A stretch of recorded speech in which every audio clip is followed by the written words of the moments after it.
Le livre de vie de la Rahmaniya, commentaire. Les 9 règles du wird.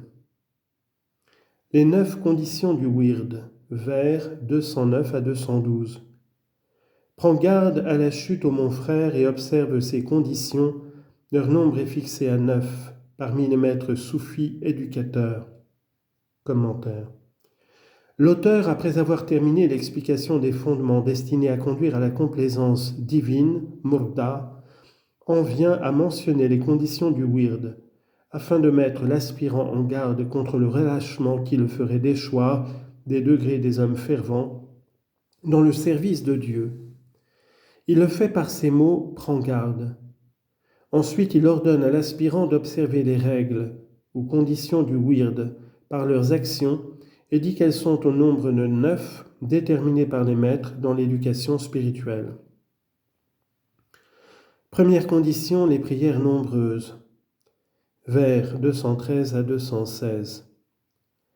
La première condition est de multiplier le dhikr avec amour passionné, et la nuit et le jour, 70 000 fois en expiation. Commentaire.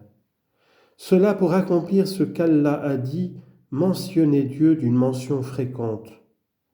Sourate 33, verset 41. Et ces autres, mentionnez votre Seigneur souvent. Et ces autres encore, ceux qui prient et celles qui prient Dieu, Dieu leur a promis le pardon et une récompense magnifique. Et ces autres, si vous mentionnez Dieu, il vous mentionnera et il affermira vos pieds. Cela concorde avec ce que rapporte l'imam Malik, d'après Ma'da ibn Jabal, dans son ouvrage El-Mu'atta. Il n'y a pas une action qui délivre mieux l'homme du châtiment que la mention de Dieu. Zikr. Le mot ton zikr indique le zikr obligatoire d'après le wird. Le jour et la nuit, il faut le répéter 70 000 fois. Le mot fida, expiation, rédemption, indique ce que faisaient les soufis les plus réputés et qu'ont expérimenté les imams les plus célèbres. C'est que celui qui répète, soit de suite, soit par fraction, la formule « Il n'y a de Dieu qu'Allah » 70 000 fois, obtient la délivrance de l'enfer. Fidahu minan nar. De même, celui qui la récite et en attribue le mérite à un autre. Wassarrafa at-tawbahu lil ghayr, obtient la délivrance de l'enfer pour lui. Al-Ghazali a dit dans le Ihya, le prophète a dit, si celui qui dit avec sincérité, il n'y a de Dieu qu'Allah, a des péchés aussi nombreux que la poussière de la terre, ses péchés lui seront pardonnés. Vers 217 à 228. Le nombre moyen est la moitié, nombre indiqué par les lettres lam et ha. Il ne faut pas le diminuer, c'est la règle donnée. Écoute-moi, ô faible, 12 000 est le minimum, n'en retranche rien. Même si tu es malheureux, c'est la règle des progressants qui tendent au degré des rois. Quant aux gens de la bénédiction, le vulgaire, il leur suffit d'en réciter 100. Commentaire. L'auteur, après avoir exposé la première condition qui consiste à multiplier le zikr, divise ceux qui le récitent en 2 classes, les gens du progrès et les gens de la bénédiction. Arbab at-tabaruk. Les progressants sont eux-mêmes partagés en 3 classes. Les premiers qui récitent chaque jour la formule de la sincérité, la ilaha, appelée aussi le nom de majesté, ou un autre des noms divins. Les moyens qui récitent la formule la moitié du nombre précité, soit 35 000 fois par jour. Ce nombre est indiqué par les 2 lettres lam et ha. Le lam équivaut à 30 et le ha à 5. Les derniers qui la récitent 12 000 fois par jour.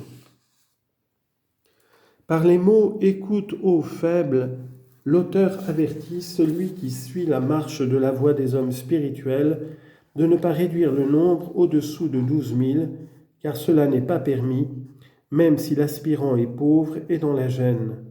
même s'il ne peut se dispenser de travailler pour gagner ce qui est nécessaire à sa vie et à celle de sa famille.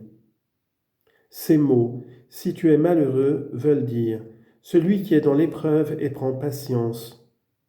Le pauvre cherche par tous les moyens de trouver un remède à sa pauvreté et à gagner sa vie. Les derniers, ou les gens de la bénédiction, ceux qui vont demander la baraka du shir, le nombre de prières leur est fixé par leur shir. Après avoir accompli les choses ordonnées et évité les choses défendues, il leur est prescrit de réciter le zikr au moins 100 fois après chaque prière, bien que le désir soit qu'il multiplie le nombre de ces prières du zikr. Deuxième condition ou règle du wird, la conférence. Vers 229 à 236. La deuxième condition est la conférence.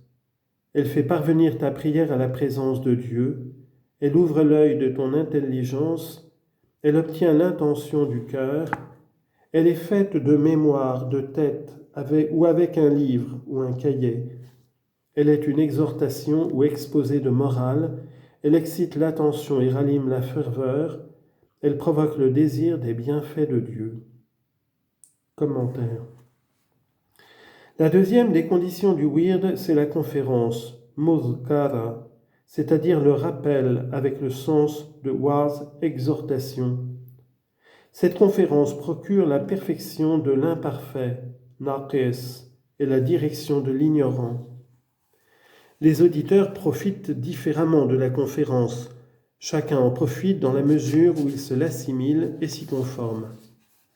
Allah a donné au prophète d'exhorter. Exhorte, avertit, car l'avertissement est utile. Sourate 87, verset 9.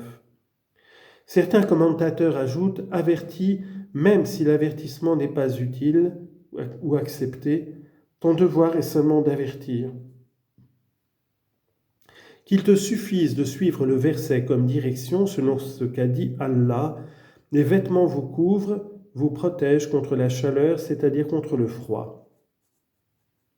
Sourate 16, verset 80. Et puisque le prophète était envoyé à tous les hommes, Dieu lui ordonna de les avertir, que l'avertissement leur fût utile ou leur fût inutile, d'après Ar-Razi. Ceux qui prêchent la religion et qui travaillent à faire aimer Dieu par les hommes, ceux qui marchent sur terre pour donner des conseils, sont obligés d'avertir, de prêcher, d'exhorter. Et cet avertissement se fait par les conseils donnés. Car le prophète a dit, la religion consiste dans l'avertissement.